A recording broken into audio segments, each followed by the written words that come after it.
Want me to let you in on a little secret? Just because I don't post a new video every day doesn't mean that I'm dead or lying in a ditch somewhere dying. It probably means I'm working or reading books so that I can review them, just for future references. I mean, don't worry, if I die, my ghost will come back and tweet and let you all know. Now, let's talk books.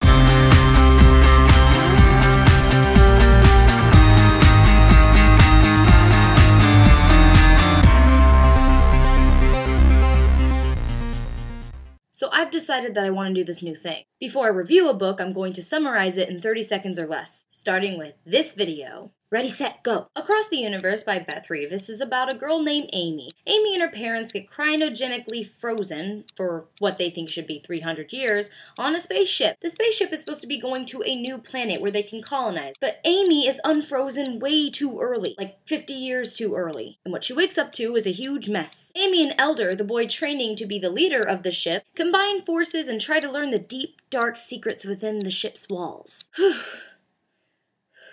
Not bad, huh?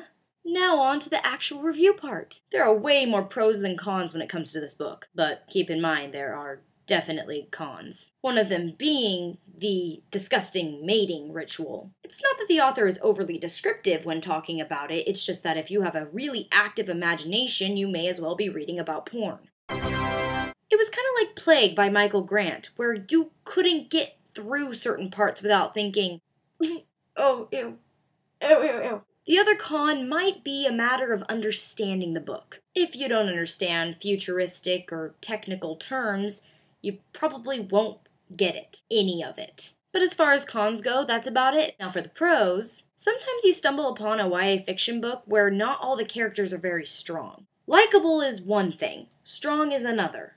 A strong character doesn't have to be likable, but they make a lasting impression in your mind. Some examples would be Eldest or the Doctor on the ship. No, you don't like them at all, but their characters definitely make you think. Another pro would just be the plotline in general. What with all the YA fictions out there about vampires and fairies and werewolves, it's really refreshing to read one that actually sounded like it took work to think about. Beth Revis is a talented beyond talented writer. The most memorable quotes in this book are simple but very effective. Usually just a few words to a one-liner. But it always makes you think, And I like books that make me think, as opposed to books that make me want to shoot myself in the face. I love you, but we can never be together. I'm a human, and you're half fairy, half werewolf, half vampire. You're a vamp-were-fairy. And I don't use this compliment very often, but this book was frustrating in a really good way. Some people want books to make them happy.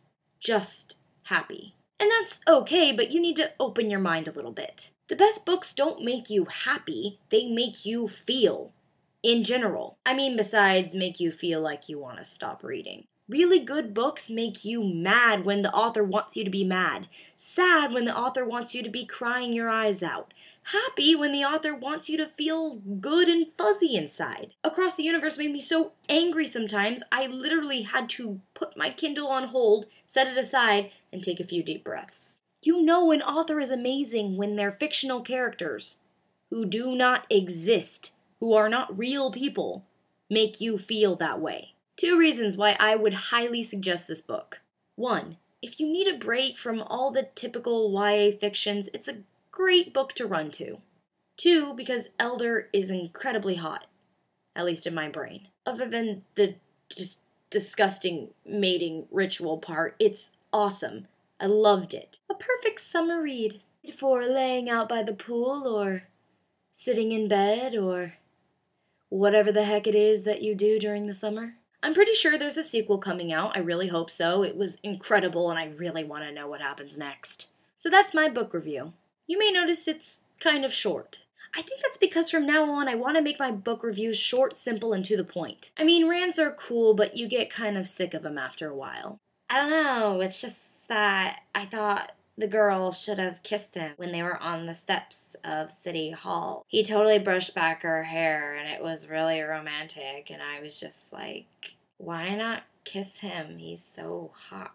Let's just say certain people shouldn't be allowed on YouTube. No, certain people shouldn't be allowed to review books. So let me know in the comments below how you like this new format. 30 seconds of summarizing and a short, sweet, to the point list of pros and cons. It's just that there are so many ramblers on YouTube.